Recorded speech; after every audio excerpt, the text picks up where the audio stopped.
Hello বন্ধুরা, সকলে কেমন আছো? আশা করি সবাই ভালো আছো। এসো আজকের রেসিপিটা শুরু করা যাক। আজকে আমি হাজির হয়েছি মিষ্টি কুমড়োর ডোগা নিয়ে তোমাদের কাছে। কেউ মিষ্টি কুমড়োর ডোগা বলে, কেউ আবার কুমড়োর শাক বলে, যে যেটা ভাষায় বলে বন্ধু। তো কুমড়োর শাকের ডোগা বা কুমড়োর শাক যাই হোক, ওইটাই আজকে তোমাদেরকে রান্না করে দেখিয়ে দেবো। চলো, এগুলোও খেতে খুব ভালো লাগে, অনেক পুরনো রান্না, মা ঠাকুমাদের হাতের রান্না। তো সেটাই আজকে তোমাদের সাথে শেয়ার করব। তো এখানে আমি দেখো মিষ্টি কুমড়োর ডোগা এটাকে নিয়েছি। এ দেখো পাতাগুলোকেও ছাড়িয়ে কুচি করে কেটেছি এরকম করে। দেখতে কতটা পাচ্ছ জানি না। এ দেখো এরকম করে পাতাগুলোকেও কুচি করে কেটেছি। আর একই সাথে ওই ডাঁটাগুলোকেও এ দেখো যেভাবে ছুটি ছিল তোমরা ওইভাবে ছুটির মতন করে এগুলো ছিলতে হয়। তো একসাথে আমি কেটে ধুয়ে পরিষ্কার করে রেখেছি। আর পরিমাণ মতো সর্ষের তেল নিয়েছি, 5 ফোড়ন নিয়েছি, আর লবণ আর হলুদ পরিমাণ মতো নিয়েছি। আর 1.5 চামচ সর্ষে নিয়েছি, 1 চামচ সাদা তিল নিয়েছি, একসাথে বেটে রেখেছি। আর 2 চামচ বেসন গুলে রেখেছি। আর মটরের ডালের বড়ি কয়েকটা নিয়েছি। একটা বেগুন লম্বা করে কেটেছি, একটা টমেটো কেটেছি, আর 4-5টা ছোট আলু আমি চোকা ছাড়াইনি লম্বা করে কেটেছি। আর 7-8টা মতন কাঁচা লঙ্কা নিয়েছি লাল লাল।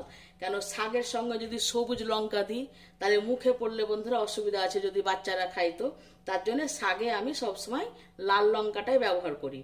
আর একটা রসুন গোটাটাই আমি ছাড়িয়ে বটির পাট দিয়ে কি নুড়া দিয়ে তোমরা যে যেমনভাবে পারবে একটু থেতো করে নেবে। কেন শাকের রাজা হলো রসুন, তাই আমি একটা গোটা রসুন নিয়েছি। তো উপকরণ দেখানো হলো, চলো এবার রান্নাটা শুরু করে দিই। একটা গ্যাসে কড়াই বসিয়ে দিয়েছি। কড়াইয়ের মধ্যে আমি এখন অল্প করে তেল নিয়ে নিচ্ছি। ওই তেলের মধ্যে এই মটরের ডালের বড়িটা দিয়ে দিচ্ছি। তেলে যখন বড়ি ভাজবে তখন গরম করে ভাজবে না। যদি গরম করে বড়িটা ভাজো, যে কোনো বড়ি, তাহলে অনেক তেল শুষে নেয় বন্ধুরা। তেলটা যেমন দেবে ওই কাঁচা তেলের মধ্যে বড়িগুলো দিয়ে ভেজে নেবে, তাহলে কম তেলে ভাজা হবে। দেখো তেল দিয়ে দিলাম, এখন আমি বড়িটা দিয়ে দিচ্ছি।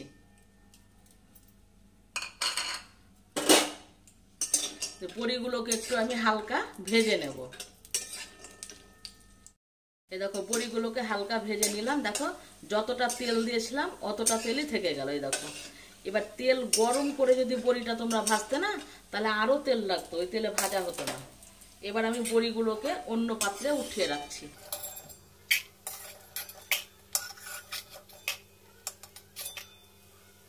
এবার ওই তেলের মধ্যেই 5 ফোড়নটা দিয়ে দিচ্ছি।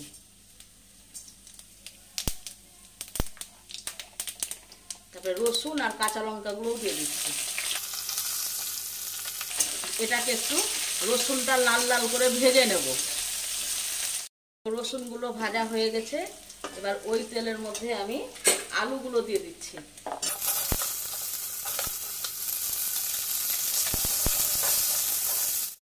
এবার কড়াই এখন একদম তেল নাই, তার জন্য আমি এখন 2 চামচ মতো তেল দিয়ে দিচ্ছি।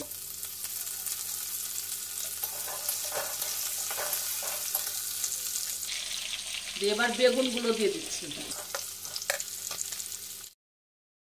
আলু বেগুন এগুলো সব ভাজা হয়ে গেছে। এবার আমি টমেটোটা দিয়ে দিচ্ছি।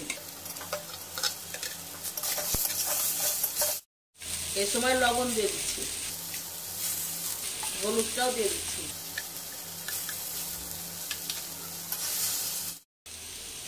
এবার শাকটাকে দিয়ে দিচ্ছি। শাকটাকে ভালো করে নাড়াচাড়া করে এবার ঢাকা দিয়ে দিয়ে রান্না করতে হবে বন্ধুরা।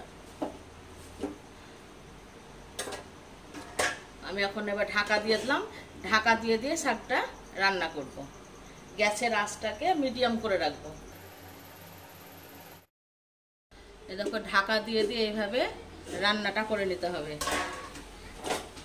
দেখো জল শুকিয়ে গেছে, আর জল নাই। আমার আর এক্সট্রা করে জল লাগেনি, যে শাকের জল বেরিয়েছিল ওই জলেই হয়ে গেছে। এবার জলটা দেখো একদম শুকনো হয়ে গেছে। এই সময় আমি সর্ষে আর তিল যেটা বেটে রেখেছিলাম, সাদা তিল আর সর্ষে, এখন দিয়ে দিচ্ছি। এটা বাটি ধুয়ে অল্প পরিমাণে জল দিয়ে দিচ্ছি। যে মটরের বড়িটা ভেজে রেখেছিলাম ওটাও দিয়ে দিচ্ছি এখন। তিল আর সর্ষে বাটাটা দিয়ে 5 মিনিট মতো কষবে। দিয়ে এবার যে বেসনটা গুলে রেখেছিলাম ওইটা এর মধ্যে আমি দিয়ে দিচ্ছি। বাটিটা ধুয়ে একটু অল্প পরিমাণে জল দিচ্ছি। মনে হচ্ছে আর একটু জল লাগবে, ওই জন্য আমি আরো অল্প পরিমাণে জল দিয়ে দিচ্ছি। একদম শুকনো হয়ে যাবে শাকটা।